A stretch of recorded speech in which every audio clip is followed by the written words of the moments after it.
Vivo Y22 just নিয়ে আসলাম market থেকে। এখন আপনাদের সামনে আনবক্সিং করব। এটার ভিতরে কি কি আছে চলেন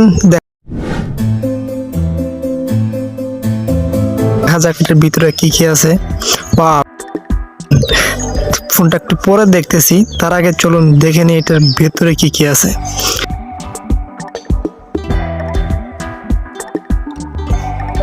একটা কাগজ, ভিভোর একটা পরিচিতি কাগজ, যাই হোক এটা দরকার নেই, রেখে দিবি।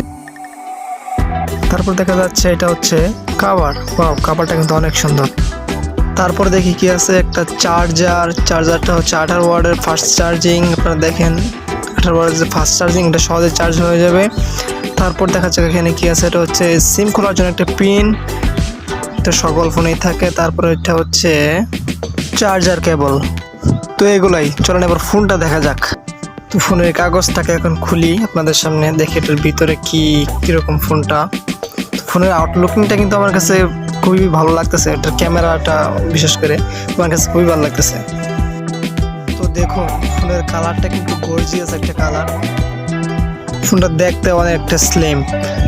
নিচে রয়েছে চার্জার এবং হেডফোনের পোর্ট, আর হচ্ছে ফোনের মাইক্রোফোন।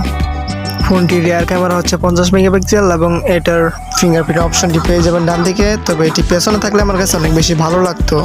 এটার ব্যাটারি থাকছে 5000 এমপিআর। সব কিছু মিলিয়ে এভারেজ আমার কাছে ফোনটাকে ভালোই লেগেছে। মিড রেঞ্জের মধ্যে ফোনটা মোটামুটি অনেক ভালো। এই ফোনটাতে সবচেয়ে বেশি আমার যেটা ভালো লাগছে সেটা হচ্ছে গেমিং প্রসেসর G85। আপনাদের যাদের বাজেট অ্যারাউন্ড 20,000 টাকার মধ্যে এবং হালকা পাতলা গেম খেলতে চান, তারা এই ফোনটি চুজ করতে পারেন। 19,990 টাকায় ফোনটি বাংলাদেশের যে কোনো জায়গায় পেয়ে যাবেন।